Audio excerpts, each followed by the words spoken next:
The second I stepped into that courtroom, I knew this was the moment everything was going to change. My mother let out a quiet little laugh like I was a joke. My father shook his head like he was ashamed I had even shown up. I hadn't even taken my seat when the judge, an older man who looked like life had worn deep lines into his face, suddenly went pale. His hand shook as he lifted his glasses. Then, almost under his breath, he murmured, "Dear God, is that really him?" People all around the room turned to look at me, but they didn't really know who I was. Not yet, and that was exactly how I wanted it. Before I tell you what happened in that courtroom, I need to go back a little. My name is Ethan. I'm 28 years old, and if there's one thing you should know about me, it's this. My family always underestimated me. Not a little. Not in that casual way families sometimes overlook the quiet kid. I mean, they made sure I felt small. My older brother, Jake, was the golden child. Perfect grades. Varsity athlete. At every family gathering, he was introduced like he was some kind of trophy. My younger sister, Sophie, was the princess. My parents adored her. They spoiled her with gifts and protected her like she was made of glass. And me. I was the middle child, the one nobody noticed unless they needed somebody to laugh at. Growing up, I got used to sitting at the dinner table while my dad bragged about Jake's basketball scores and my mom fussed over Sophie's grades. I would sit there quietly, poking at my food. And if I ever tried to say something, someone always cut me off. "Not now, Ethan." Or worse, my dad's favorite line. "You wouldn't understand." My thoughts didn't matter. In my family, I was just background noise. Even Christmas made it obvious. Jake got the newest iPhone. Sophie got a designer purse. I usually got some cheap sweater from a clearance rack, and it was almost always the wrong size. One time, my mom actually said, "You don't really care about stuff like this anyway." Like that somehow excused the way she ignored me. But here's what happens when people treat you like a shadow for years. You learn how to watch. I noticed everything. I saw patterns. I saw how Jake loved to brag but rarely followed through on anything. I saw how Sophie's sweet act was a lot more calculated than anybody wanted to admit. And most of all, I saw all the blind spots my parents had. They thought I was dumb. That gave me freedom. Because while they were busy dismissing me, I had room to think, room to plan, room to build a life they never paid attention to. Being ignored hurt more than I can explain. But in a twisted way, it also gave me the silence I needed to create something of my own. And the disrespect didn't stop when I got older. If anything, it got worse. When I was 22, I started a small business. It wasn't flashy in the beginning. I did online consulting, mostly IT troubleshooting and security work. It grew out of the side jobs I had picked up in college. I threw everything I had into it. Long nights, endless research, cold calls, rejection after rejection. Then eventually, it started to work. Within 3 years, I was making 6 figures. By 26, I had grown the business enough to hire a team. I wasn't just getting by anymore. I was doing really well. But if you asked my family, you'd never know any of that. They never bothered to ask how I paid my rent. My mom still described me as between jobs. One time my dad laughed and said, "Ethan probably fixes printers for a living." I never corrected him. Why would I? Letting them think I was nothing turned out to be useful. The first real crack in the family illusion happened 2 years ago at Thanksgiving. Everybody was at my parents' house like always. My mom had just raised her glass to celebrate Jake's promotion. I say promotion because I later found out it didn't even exist. He had quietly lost his job, but my parents spun the story because they couldn't stand the idea of their golden boy looking bad. After that, Sophie started talking about her new internship, and my mom acted like it was the greatest thing in the world. Then, almost like an afterthought, she looked at me and said, "And Ethan is still figuring things out. Right, honey?" The whole table laughed. Jake smirked. My ears got hot, but I smiled and said something like, "Yeah, pretty much." What none of them knew was that I had just signed a deal that week that doubled my company's revenue. But I let them laugh. I let them keep believing I was stuck. That was their first mistake. Over the next year, it only got worse. Sophie came to me asking for money, just until payday. When I said no, she called me selfish and ran straight to my parents, telling them I was hoarding money. Jake tried to get me to co-sign a loan for him once.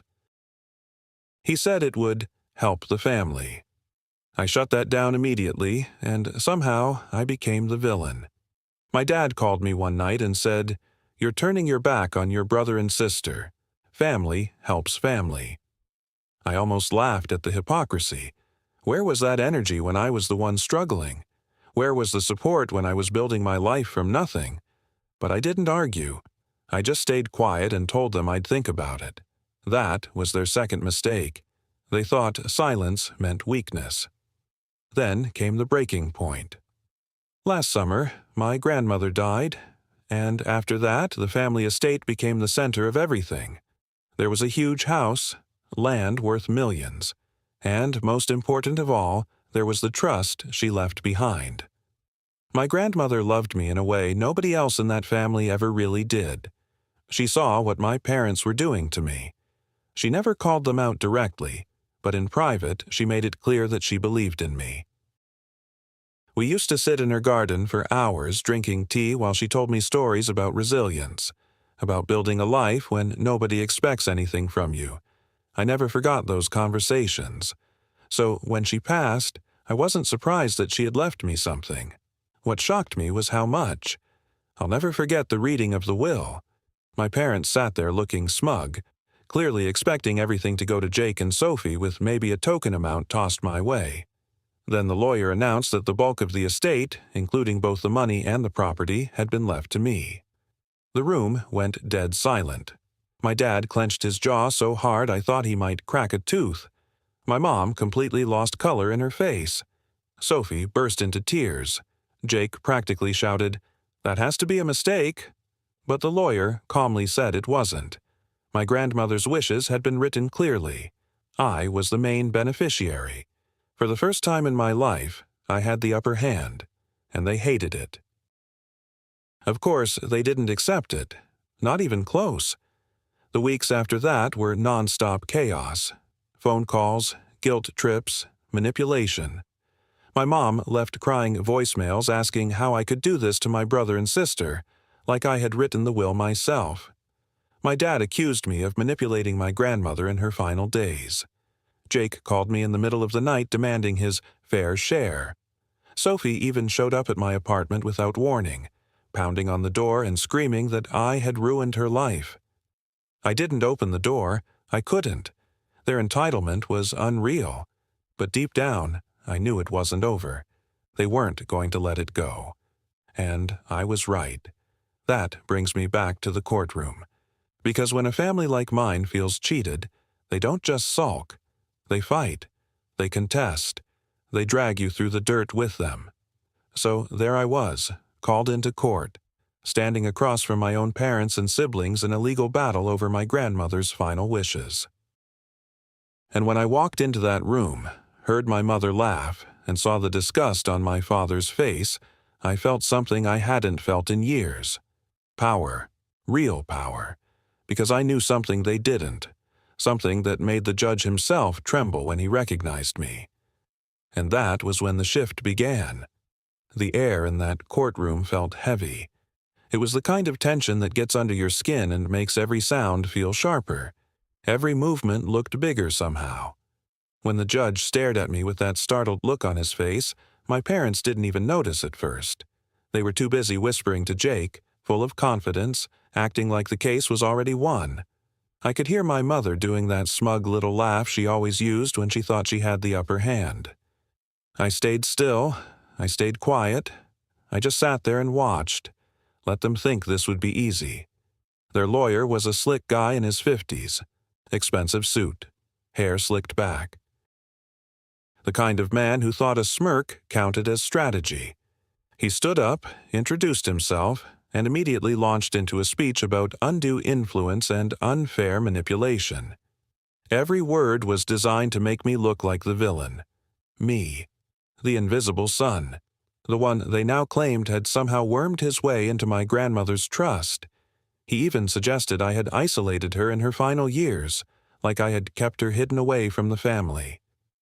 My mother dabbed fake tears from her eyes while nodding along. Sophie sniffled into a tissue like she had been rehearsing for this for weeks. I should have been furious. Instead, I mostly felt numb, like I was watching actors on a stage. Maybe that's what happens when people dismiss you for long enough. You stop expecting fairness. Still, every lie they told added to the fire burning in my chest. They were trying to erase what I had with my grandmother, all those quiet afternoons in her garden. All those stories she told me about surviving when people doubt you. Those memories were real. They mattered. But in that cold courtroom, my family was trying to twist them into something ugly. Jake was the first one called to testify. He walked up there like he was giving some inspirational speech. He looked the judge right in the eye and said, "Grandma loved all of us equally. She would never have singled Ethan out unless he pressured her." Then he paused for effect, like he expected the room to gasp. After that, he leaned forward and said, "He's always been bitter, always jealous. This is just his way of getting back at us." I almost laughed. Jealous of what? His fake promotion? The years he spent getting praised for doing absolutely nothing meaningful. But I kept my mouth shut. I let him keep digging. Then Sophie took the stand. Her voice shook in that fragile little way she knew people responded to. She played the wounded younger sister perfectly.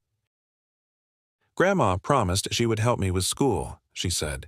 "She told me she wanted me to have a good life. Then suddenly everything went to Ethan. It doesn't make sense." She sniffled loudly, looked at my parents for reassurance, and added, "He never even cared about family until there was money involved." That one hit me hard. Not because it was true, because it was the exact opposite of the truth. I cared too much. I had spent years trying to be part of that family, years trying to be seen, included, loved. They were the ones who pushed me out. They were the ones who laughed at me. They were the ones who made everything I did feel small. And now, in front of strangers, they had the nerve to call me heartless. By the time my mom took the stand, I already knew exactly how her performance would go. She let out a dramatic sigh, held her tissue like a prop, and said, "Your Honor, Ethan has always been troubled. He doesn't like to admit it, but he's had difficulty since he was young.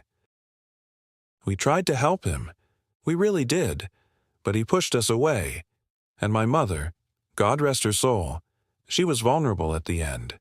He must have convinced her. There's just no other explanation." Then my father got up. He didn't even fake sadness.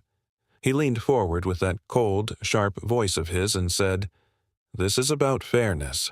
Ethan has never carried his weight in this family. He's never sacrificed. He's never supported anybody else. And now he wants everything for himself. That's not right. That's not what my mother-in-law wanted." The irony almost crushed me. The same man who had never once shown up for me was now lecturing the court about sacrifice. I wanted to stand up and tell the whole room everything. Every insult, every dismissal, every moment they had treated me like I didn't matter. But I didn't. I sat there quietly with my hands folded, waiting for my turn, because I knew something they didn't, something that had made the judge pale the second he saw me. And I wasn't about to waste that on an emotional outburst. As the testimony kept going, I started noticing the smaller details. The way my mother wouldn't meet my eyes, the slight tremble in Jake's voice when someone pressed him about his so-called promotion. The way Sophie clung to my mother's hand like a child even though she was a grown woman. Their stories were polished, rehearsed, but fragile. And if you looked close enough, the cracks were there. I was more than ready to push on those cracks until the whole thing broke apart. Even in that courtroom, the favoritism was obvious. My parents still treated Jake and Sophie like they were helpless victims who needed protecting. And I was still cast as the villain, the corrupt one, the family problem, the dark figure who ruined everything. During a recess, my father leaned across the aisle and muttered just loud enough for me to hear, "You think you've won. You're nothing, Ethan. You always were. You always will be." My mother smirked beside him. Then she whispered something to Sophie that made her giggle. They wanted me to snap. They wanted me to lose control and prove their story. I didn't give them that. I just smiled. Because even if they couldn't feel it yet, I could. The tide was turning. That night, back at my apartment, I couldn't sleep. Every word they had said kept replaying in my head. Every lie. Every accusation.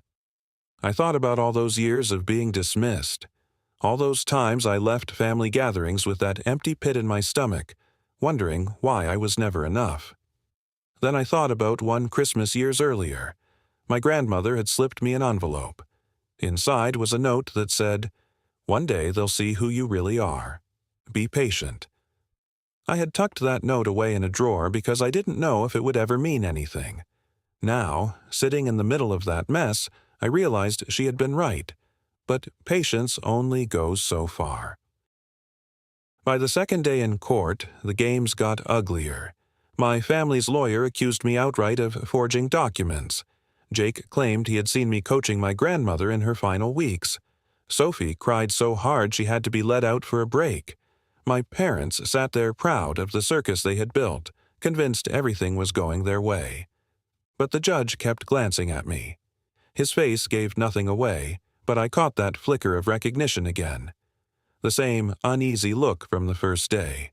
He knew something. He remembered something. And my family had no clue. At one point, during a tense exchange, Jake turned toward me and sneered, "You don't belong here, Ethan. You never did. You're the extra, the mistake. Pretty soon, everyone's going to see that." Those words landed harder than I wanted to admit, but I didn't flinch. I leaned back in my chair and smiled again, because very soon, I knew it wasn't going to be me on trial anymore. It was going to be them. Then the judge cleared his throat and announced that the next session would start with my testimony. The whole room changed. My parents sat up straighter, ready to pounce on anything I said. Jake looked smug. Sophie wiped at her eyes like she was setting the stage. They were convinced they had me cornered. They thought I was finally about to break under all their lies. What they didn't know was that I had been preparing for a moment like that for years. Years of silence. Years of observing. Years of planning. And now, with the whole courtroom waiting on me, I was finally ready to speak. When the judge called my name, the room went quiet. I could hear my chair scrape across the polished floor as I stood. I heard papers rustling. I even heard the bench creak when the bailiff shifted his stance. I walked slowly to the witness stand. I could feel everybody watching me. My mother with that hard stare. Jake with his arrogant grin. Sophie putting on her tearful act. They were all waiting for me to slip. The oath was simple. Did I swear to tell the truth? The whole truth, and nothing but the truth? I said I did. Then I sat down and let the silence hang there for a second before I started talking.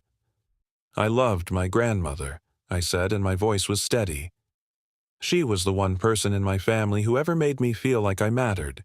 We spent years together, afternoons in her garden, evenings drinking tea. She trusted me. She confided in me, and she made her wishes clear." My family's lawyer cut in almost immediately. "Wishes you convinced her of, correct?" "No," I said, looking straight at him. "Wishes she had long before any of this. She chose me because she knew I would honor them." Then the back and forth started. Questions meant to trap me. Accusations hidden inside every sentence. Did I visit her alone? Yes, often. Did I ever talk to her about money? Once or twice when she asked. Did I know about the will before she died? No.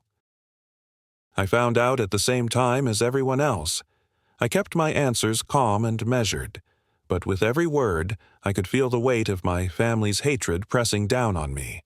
And then came the betrayal that snapped something inside me. It happened during a lunch recess. My lawyer pulled me aside. His face looked grim. "Ethan," he said quietly, "they've submitted new evidence. You need to see this." I frowned and followed him into a side room. He laid a folder on the table. Inside were pages and pages of emails. At first glance, they looked like messages I had supposedly sent to my grandmother. In them, I was pleading with her, pressuring her, manipulating her. In some of them, I was even threatening her. My chest tightened as I read. I felt sick. "I never wrote these," I whispered. "I know," my lawyer said. "They're forged, but they're claiming they came from your account. They've already brought in an expert who's ready to testify that they're real." For a second, the room felt like it tilted. My own family had created fake evidence. They had weaponized technology. They had shoved a knife into my back without the slightest hesitation. At that point, it wasn't just courtroom lying anymore. It was sabotage. Deliberate. Calculated. They wanted to destroy me completely. When we went back inside, my parents were sitting up straighter than before, smugness practically radiating off them. Jake couldn't stop grinning. Sophie leaned against my mother and whispered something that made her smirk. They really believed this was the blow that would finish me. Their lawyer strutted into the center of the room, holding that stack of papers like a prize. "Your Honor," he said, "we have documented proof of undue influence. These emails, written by Ethan to his grandmother during her final months, show him urging her to disinherit the rest of the family. The language is plainly coercive and manipulative." He handed them to the judge. The judge adjusted his glasses and started reading. My heart pounded. Not from fear, from rage. I sat there watching the same man who had trembled when he saw me now reading lies that had been manufactured by my own family. It was almost unbearable. The lawyer kept going, his voice full of satisfaction. "You'll see, he even threatens to withhold care if she doesn't comply. This is not love. This is exploitation." My mother gasped and clutched her chest like she was horrified. Sophie started crying again. Jake folded his arms and looked pleased with himself. It was a performance, a perfectly staged one, and for a moment I could feel the people in the gallery starting to shift, like maybe they believed it. That was when the betrayal really sank in, not just because they lied, because it confirmed something I had feared for years. My family didn't just undervalue me. They didn't just dislike me. They hated me enough to ruin me. They were willing to smear me, distort the truth, and destroy my name if it meant getting what they wanted. Blood meant nothing to them once money was involved. My lawyer stood up to object and pointed out inconsistencies, but the judge raised a hand and quieted him. "We will review these documents carefully," he said. His voice stayed neutral, but his eyes flicked toward me again, and I caught that same faint trace of unease. He knew something. He remembered something. But those papers still carried weight, and my family knew it. The session dragged on while they paraded their fake evidence around the room. Their expert, a man I had never seen before, took the stand and started throwing around technical jargon about metadata and server logs. He sounded confident, but when somebody pushed him, his answers got vague. Even so, it was enough to plant doubt. By the end of the day, the whispers in the gallery had grown louder. People were muttering about greed, manipulation, taking advantage of an old woman. My parents walked out arm in arm, glowing with fake victory. Sophie held on to Jake and whispered, "We got him now." I stayed behind in the empty courtroom with my fists clenched so hard my knuckles hurt. The betrayal cut deeper than any insult they had ever thrown at me. This wasn't about inheritance anymore. This wasn't even just about the will. This was about erasing me. That night, I sat in my dark apartment and thought about every moment that had led me there. The jokes, the cheap gifts, the family holidays where I disappeared into the background. And now this, a full attempt to frame me and ruin me. I kept hearing my grandmother's note in my head. "One day, they'll see who you really are." That was the night I realized my patience was over. They had crossed the line. There was no going back. The next morning, as I walked past my family in the courthouse, Jake leaned in close and whispered so only I could hear, "It's over, Ethan. Nobody believes you. You're done." His grin was cruel and confident. I didn't answer. I didn't even look at him. I just kept walking to my seat. On the outside, I stayed calm. But inside, something had shifted for good. Because I wasn't done. Not even close.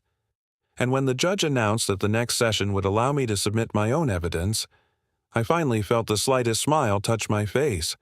My family thought their betrayal was the end of me. They had no idea it was only the beginning. That night, after those fake emails were entered into evidence, I got home and didn't even bother turning on the lights. The apartment felt colder than usual, empty in a way that sat heavy on my chest.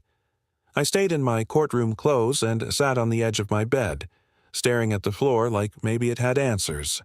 My phone kept buzzing on the nightstand. Friends had heard rumors about the trial. Old classmates had seen things online. Even distant relatives were reaching out, fishing for gossip. I ignored every message. What was I supposed to say? That my own family was trying to bury me under lies? For the first time in years, I felt small again, powerless. It took me right back to those dinners from when I was younger, when my voice got drowned out by praise for Jake and Sophie. The courtroom kept replaying in my head, the judge's pale expression, the gasps when those forged emails were read. Every second of it looped over and over. I tried to sleep, but every time I closed my eyes, I saw my grandmother's handwriting on that note. One day, they'll see who you really are. And the only thing I could think was, what if she was wrong? What if they actually managed to twist everything so badly that even strangers believed them? The next morning, I dragged myself back to court. My steps felt heavy. My suit felt stiff. My tie felt too tight. The bright fluorescent lights overhead only made the pounding in my head worse. My family looked completely different from me. They looked refreshed, almost cheerful. My mother wore pearls and a faint smile, the kind she used when she believed she had already won. Jake leaned back in his chair with his arms crossed, smug as ever. Sophie dabbed at her eyes now and then, but even her grief looked rehearsed. When court started, the judge announced that the new evidence would be formally considered. My stomach twisted. My lawyer objected and pointed out problems in the metadata and the chain of custody, but the judge only nodded and said, "We'll allow it for now." Then the gavel came down. That sound felt like my whole case slipping farther out of reach. The rest of that day was brutal. Every point my lawyer tried to make got buried under their polished little narrative. Every hole we found in their story got covered over as soon as we touched it. At one point, my father even stood and said, "This isn't about money. This is about principle. My son has betrayed us all." Hearing him say that in front of everyone broke something in me. He called me a traitor without hesitation, without even blinking. When court finally adjourned, I could barely keep my legs steady walking out. Outside, reporters swarmed me. Microphones pushed in my face, flashes exploding. "Ethan, did you manipulate your grandmother? What about the emails? How do you respond to claims that you isolated her?" I said nothing.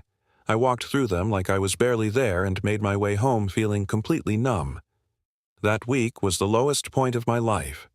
I stopped answering calls. I ignored texts. I let dishes stack up in the sink. I let laundry pile up untouched. My business partner sent emails that started out concerned, then turned frustrated, then almost panicked. I couldn't answer them. I was sitting there watching everything I had built start to wobble because of lies I couldn't yet prove were lies. One night, I sat at my desk staring at my company's balance sheets until the numbers blurred together.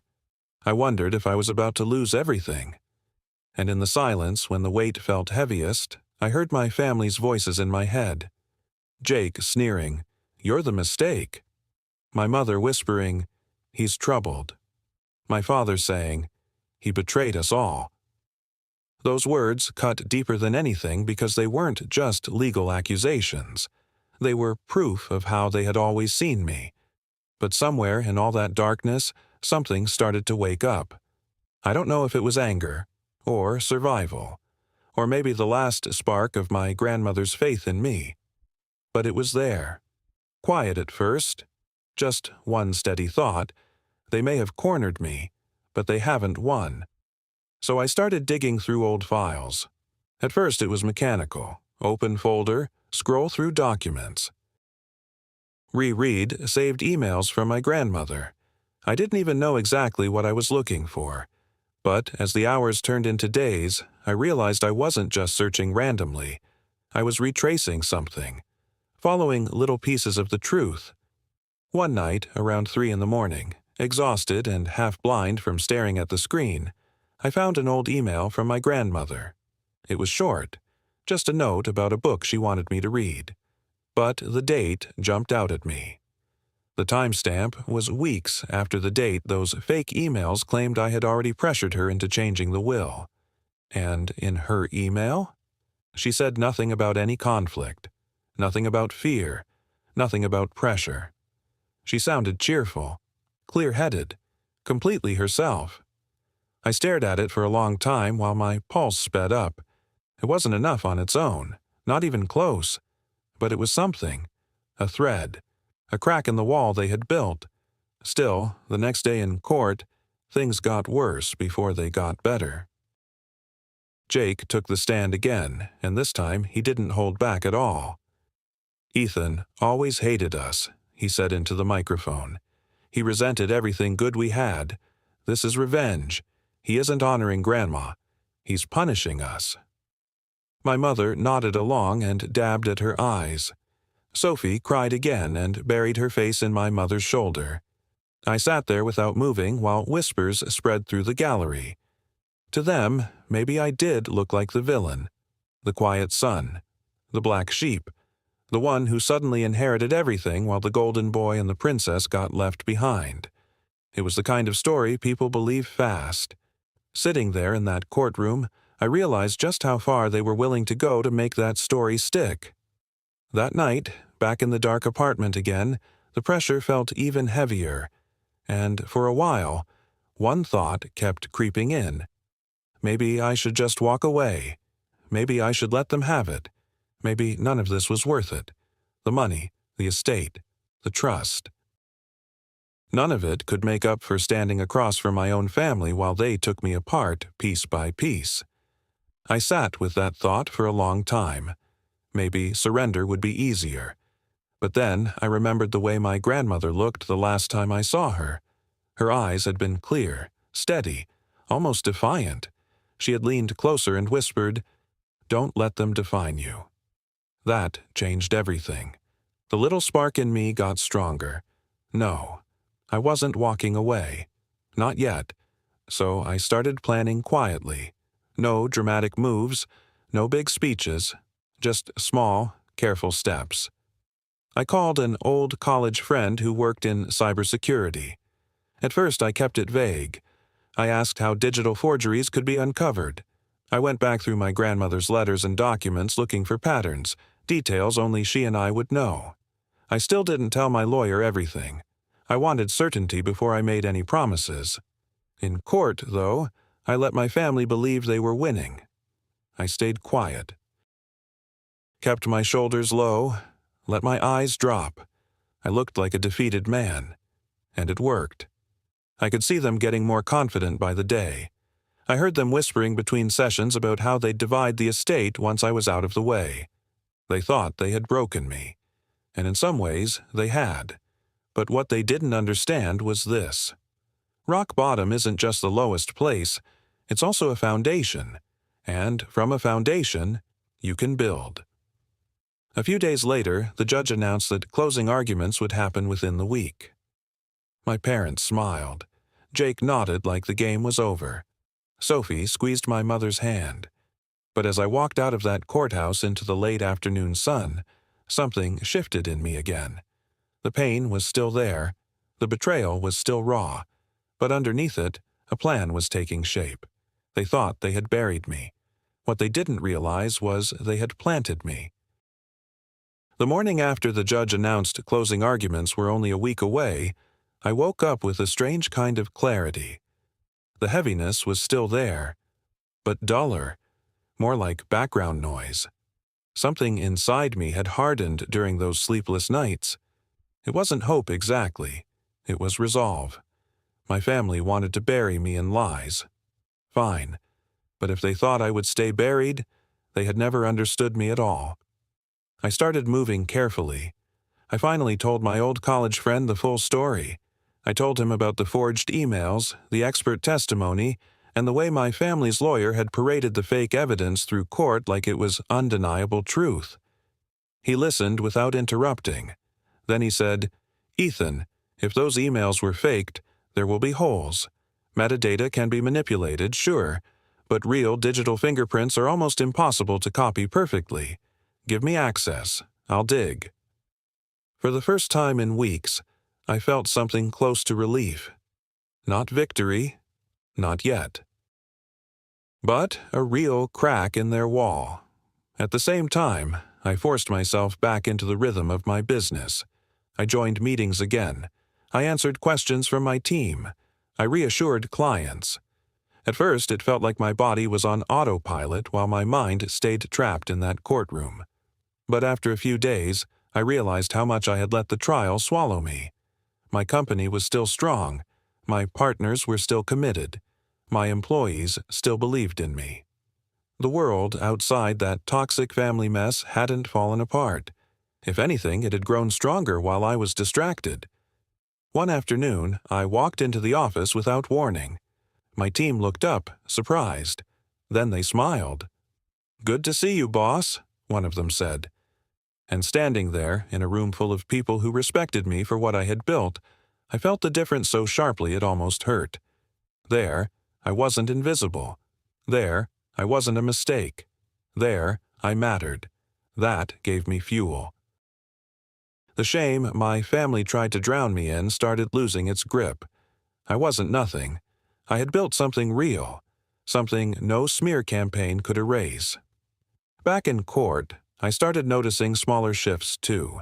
The judge still had to follow procedure, but he kept glancing at me with that same uneasy recognition. It wasn't pity. It was something else, something old, something remembered. And every time my family's lawyer got more arrogant, every time Jake smirked across the aisle, every time Sophie dabbed her eyes with perfect timing, I could feel the energy in the room changing just a little. One important moment came when my lawyer cross-examined their so-called expert. He did it calmly, carefully. He asked about server logs, timestamps, IP addresses. The expert answered, but he sounded overly rehearsed. And when my lawyer asked whether he had personally verified the email headers, he stumbled. The gallery noticed. I noticed the judge lean forward slightly, pen hovering over his notepad. It wasn't a knockout punch, but it was the first dent. That night, my cybersecurity friend messaged me. "I found something. Call me." My heart started pounding. I called right away. He told me that the emails looked convincing on the surface, but the metadata told a completely different story. There were formatting errors, character encoding issues, inconsistencies in the server paths, red flags. "These weren't written by you," he said. "They weren't even created when they claimed they were. Whoever made them didn't account for the way your provider stamps outgoing mail." I closed my eyes and let that sink in. Proof. Real proof. It wasn't enough by itself yet. We still needed a clean, airtight presentation, but it was the foothold I had been waiting for. From that point on, the weight in my chest started to ease. The next day, I walked into court with straighter shoulders. My family noticed. My mother's smile slipped for a second when she saw me. Jake's smirk faltered. Sophie pushed harder with the tears, but even that looked strained now. They felt the shift. They just didn't understand it yet. My silence didn't mean defeat anymore. It meant preparation. Outside the courtroom, I started taking back other parts of my life too. I began running again in the mornings. I cleaned my apartment, I did the dishes, folded the laundry, small things. But every little act reminded me that I still had control over my own space and my own choices. The fog of despair started lifting. Friends I had ignored earlier finally heard back from me. I met an old colleague for coffee, and he told me, "I've seen the headlines, but I know you, Ethan. You don't have to explain." That kind of loyalty hit me harder than I expected. My family had never given me that, and it made me want to fight even more. In court, the momentum kept slowly turning. My lawyer brought in character witnesses, old professors, business partners, even a neighbor from my grandmother's street. They described me the way I really was, not as some manipulator, but as someone quiet, steady, consistent. One older woman who used to drink tea with my grandmother testified that she had heard my grandmother praise me over and over again. She said Ethan was the only one who visited without wanting something, the woman said, the only one who listened. That landed hard. I saw it in the faces around the room. I saw it in the way the judge wrote more notes. And for the first time, I saw my mother's mask crack. She pressed her lips together so tightly they turned white. By the end of that week, the story had started to shift. My family still clung to their lies. They still relied on their forged emails. But doubt was there now. The certainty they walked in with was starting to fray. And through all of it, I stood calmer than before, stronger. My silence no longer belonged to defeat. It belonged to someone waiting for the right moment. Privately, I kept working with my cybersecurity friend.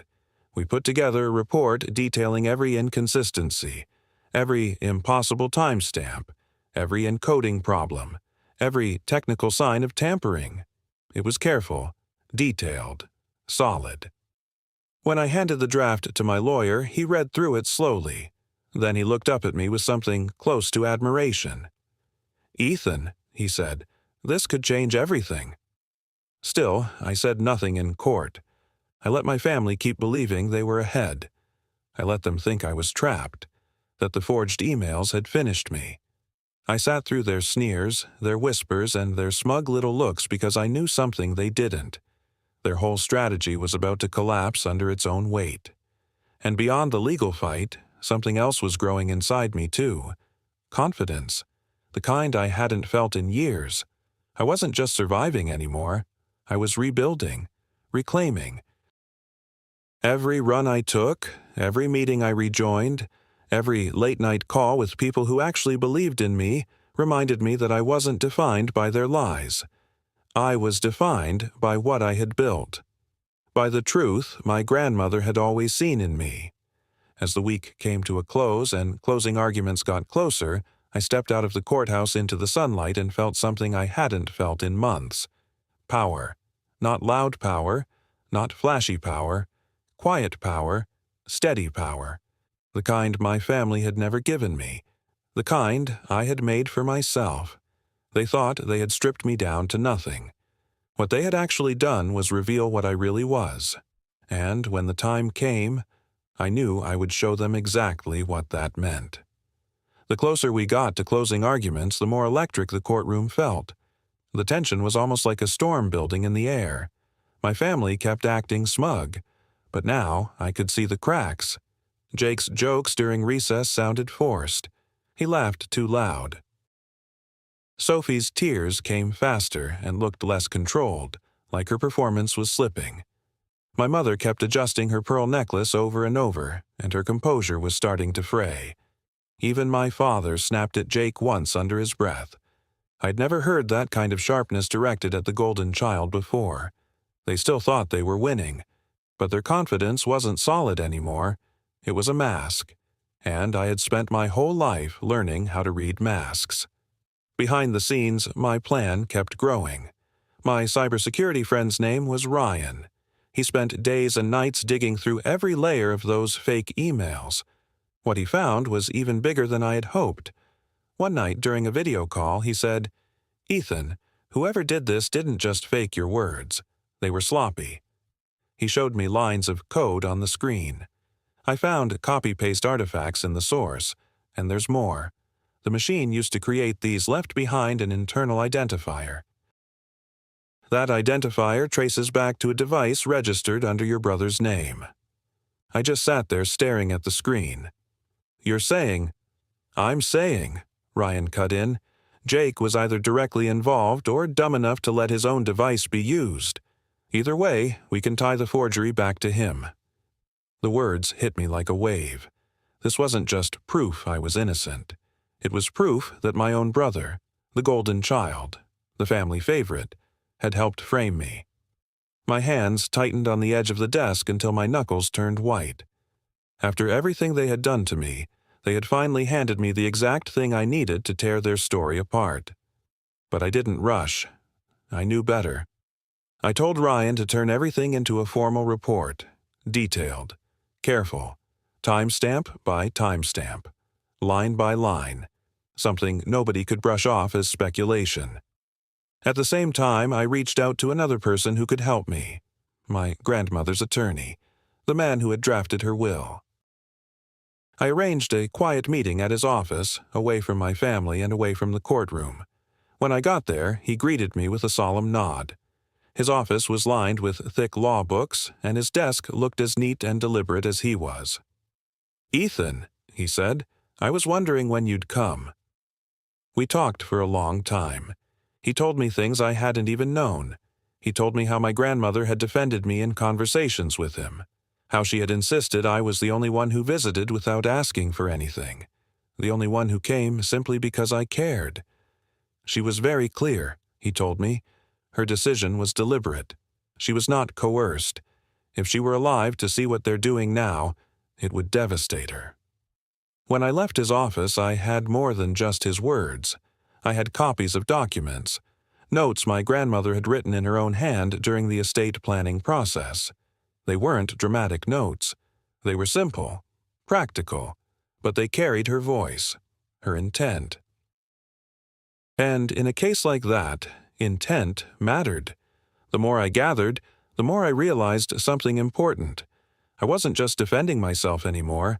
I was building a fortress made out of truth. And my family was still hiding behind lies. In court, I kept wearing the same defeated expression a little longer. My silence fed their confidence. During one recess, I heard Sophie whisper to my mother, "He looks so broken. It's almost over." My mother patted her hand and said, "I told you, he was never strong enough." I walked right past them without saying a word. But inside, the fire burned hotter. They really believed I was done. All while I was sharpening the blade they had handed me. The real turning point came 3 days before closing arguments. Ryan called again, this time grinning. "Ethan, I've got the final report. It's bulletproof. We can prove the emails were forged, and the digital trail goes back to an IP address registered at your parents' house. And the timestamps line up perfectly with the nights Jake claimed he was working late." My chest tightened. Not with fear this time. With adrenaline. They had built their whole case around those emails. They had waved them around like trophies. And now I had proof not only that they were fake, but that the forgery led straight back to them. I leaned back in my chair and, for the first time, let myself imagine it. My mother's face losing all color. Jake's smirk disappearing. Sophie dropping her act. The gallery gasping. The judge writing furiously. The silence when they realized the weapon they made had turned against them. Still, I didn't celebrate. Not yet. There was still work to do. My lawyer needed to turn Ryan's findings into a formal motion. Every detail had to be airtight. Every possible counter-argument had to be covered. And while that was happening, I prepared myself in other ways. I started dressing sharper for court. Nothing flashy, just clean, precise, pressed suits. Carefully chosen ties. Better posture. I wanted the contrast to be obvious. Their arrogance falling apart, my strength stepping forward. Outside the courtroom, I quietly rebuilt the rest of my life, too. I met with my business partners and told them the truth behind the headlines. I secured their trust. I even reached out to a journalist I had known from years earlier, someone who had covered one of my company's early projects. I didn't tell him everything, but I told him enough to make him start looking. My family wanted to play in the shadows. Fine. But I wasn't staying in the dark anymore. At night, I took long walks through the city and thought about my grandmother, about how she must have known this could happen, about how she had prepared me in her own quiet way. Be patient. I finally understood what that meant. Patience didn't mean doing nothing. It meant waiting until the right moment. And that moment was almost here. The day before closing arguments, I stood outside the courthouse while the evening sky turned gold and red. My parents walked past me arm in arm, with Jake and Sophie right behind them. They didn't even look at me. To them, I was already finished, a shadow they had finally crushed. I let them pass. My hands stayed folded behind my back, because what they didn't know, what they couldn't even imagine, was that I had everything I needed now. Proof, documents, allies, and a quiet confidence they had never seen in me before. Tomorrow, the storm would break. On the morning of closing arguments, I woke up before sunrise. The city was still quiet. The streets outside were dark except for the occasional flicker from a street lamp. I stood by my window with a cup of coffee in my hand. For the first time since that nightmare began, I felt still. Not calm exactly, but steady. There was anticipation in my chest, but it wasn't chaotic anymore. It felt like all the pieces had finally clicked into place. When I got to the courthouse, my family was already there. My mother wore a pale suit, with her pearls shining under the fluorescent lights. My father stood beside her, stiff and severe, wearing authority the way he always had, like a weapon. Jake leaned against the wall with his arms crossed, wearing that same smug look. Sophie clung to my mother's arm and dabbed at her eyes before court had even started. To anyone else, they probably looked composed, united. But I had watched them my whole life. I saw the flicker in Jake's eyes. I saw the faint shake in Sophie's hand. I saw the way my father's mouth tightened when he thought nobody was looking. They were starting to unravel. They just didn't know it yet. The judge entered.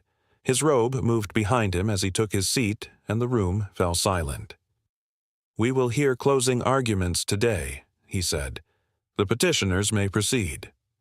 My family's lawyer stood first, exactly as expected. He launched into a polished speech full of fake sincerity. He painted my family as victims. He said their grief had been twisted by my deceit. He held up the forged emails again and raised his voice with rehearsed outrage. "This is not the conduct of a loving grandson," he declared. "This is the calculated exploitation of a vulnerable woman. Ethan does not deserve this estate. He deserves pity, if not condemnation." My mother sniffled loudly. Sophie cried. Jake leaned back with his arms crossed. My father nodded in all the right places. When the lawyer finished, his words hung in the room. He ended by asking the court to overturn the will, restore fairness, and protect the family from the destructive greed of one misguided son. Then he sat down. My family exhaled together like they had already won. My mother squeezed Jake's hand. Sophie whispered something to my father. Their lawyer leaned back, completely satisfied with himself. Then it was our turn. My lawyer stood up slowly and calmly. He didn't rush. He didn't raise his voice.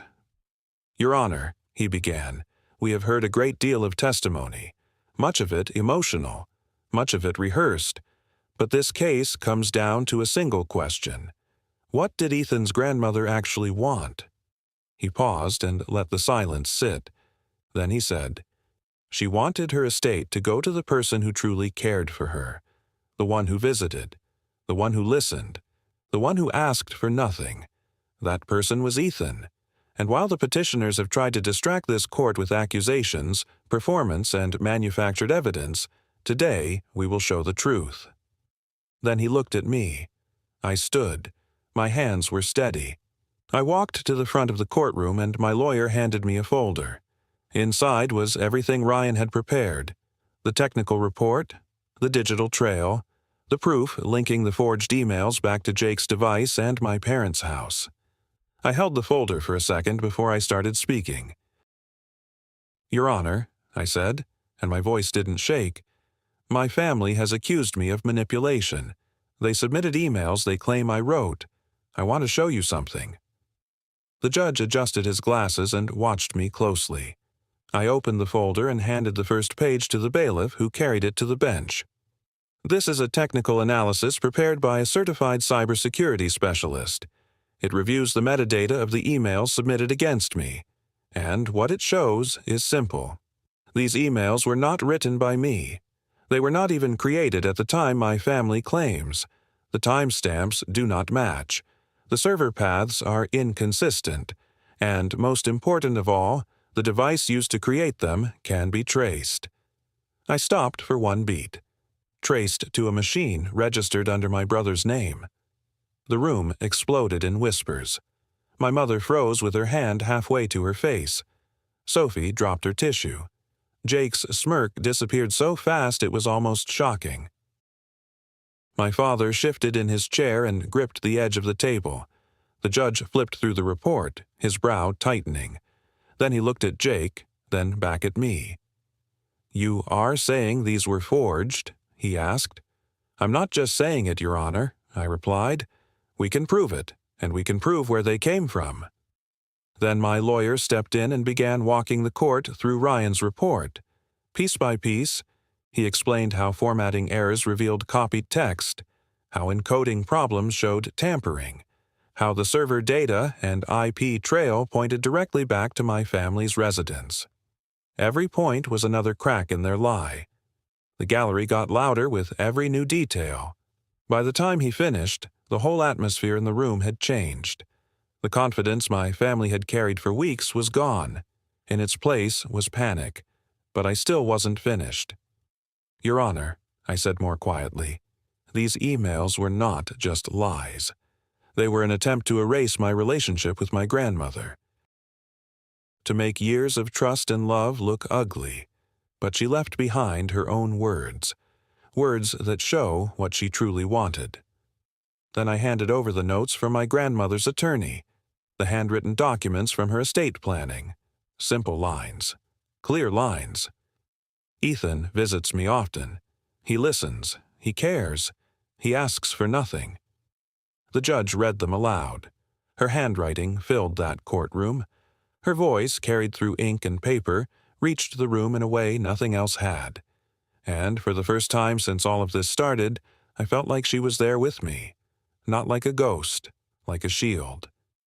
The silence afterward was deafening. My mother's face had gone pale. Sophie stared into her lap with wide eyes. My father's jaw twitched. Jake was shaking his head and muttering to himself, completely rattled. Finally, the judge looked up. His face was grave. "This evidence is significant," he said. "The court will take it under consideration." But honestly, the damage was already done. During recess, the gallery buzzed with whispers. People stared at my family with suspicion now, not sympathy. Reporters scribbled in notebooks like their hands couldn't move fast enough. I walked past my parents without saying a word. My steps were calm, steady, and they sat there frozen while everything they had built started falling apart around them. For the first time in my life, they looked small. That night, when I lay in bed, the weight that had been crushing me for months finally began to lift.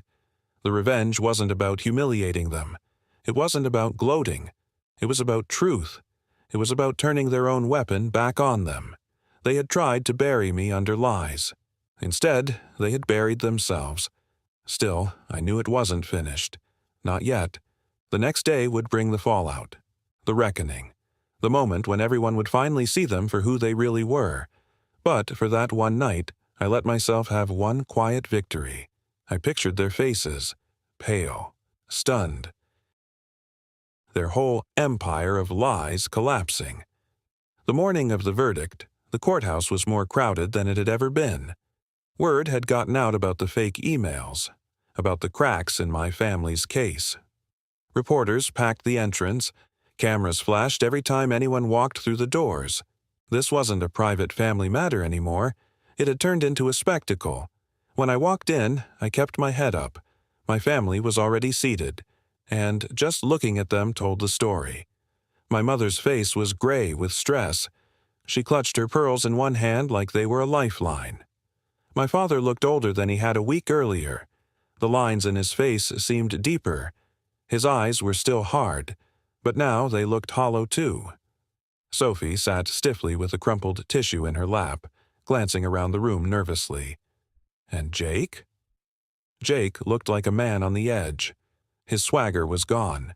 His foot kept tapping. His jaw stayed clenched. He kept clicking a pen over and over until my mother finally snapped at him to stop. Then the judge came in, and the room went silent. He adjusted his glasses, cleared his throat, and began. This court has reviewed the testimony, the documents, and the newly submitted evidence. The petitioners allege undue influence, coercion, and manipulation. However, the evidence submitted by the respondent raises serious doubt about those claims. The digital analysis reveals clear inconsistencies in the alleged emails, including alterations and metadata linking their origin not to the respondent, but to the petitioner's residence. A murmur ran through the gallery. My family shifted in their seats. The judge continued, his voice stronger now. Furthermore, the handwritten notes of the decedent support the respondent's account. Her intent was clear. She chose to entrust her estate to Ethan not because of coercion, but because of love and confidence. Therefore, this court rules that the will shall stand as written. The estate remains with Ethan. Then the gavel came down. Sharp, final. For one heartbeat, the whole room stayed quiet. Then everything broke loose. Reporters scribbled furiously. Whispers flew through the gallery. People turned and stared. I stayed perfectly still. I let the words settle over me. I had won. Not just legally, in the way that mattered. I had defended my grandmother's trust. I had protected her legacy. And I had exposed my family's lies for exactly what they were. Across the aisle, the fallout started immediately. My mother's composure shattered first. "No," she hissed. "This can't be. This isn't fair." She grabbed my father's arm, her voice getting louder until the bailiff had to step toward her and tell her to calm down. My father sat rigid beside her, his lips pressed into a thin, bloodless line. He stared at me with pure rage. No triumph anymore, no control, just fury. Sophie buried her face in her hands and sobbed, but this time the tears were real. "What about me?" she cried. "What am I supposed to do?" But Jake fell the hardest. He jumped up so fast his chair tipped back. "This is a lie," he shouted. "All of it. He manipulated everything. He must have hacked something." He sounded panicked, incoherent, like he was falling apart in real time. The golden boy stripped bare in front of everyone. The judge slammed the gavel again. "Order in the court. Sit down, Mr. Carter, or you will be held in contempt." Jake froze for a second, breathing hard, then dropped back into his chair. His face had gone white. His hands were shaking. And me? I didn't say a single word. I didn't need to. The truth had already spoken for me. As we left the courtroom, reporters rushed forward again. Microphones, questions, flashing cameras. "Ethan, how does it feel to win? What do you have to say about the forged emails? Are you planning to press charges against your family?" I didn't answer. I just walked calmly through the crowd with sunlight pouring over me and camera flashes going off all around. Behind me, I could hear my family's chaos spilling out of the courthouse. The shouting, the crying, the desperate scrambling to cover what they had done.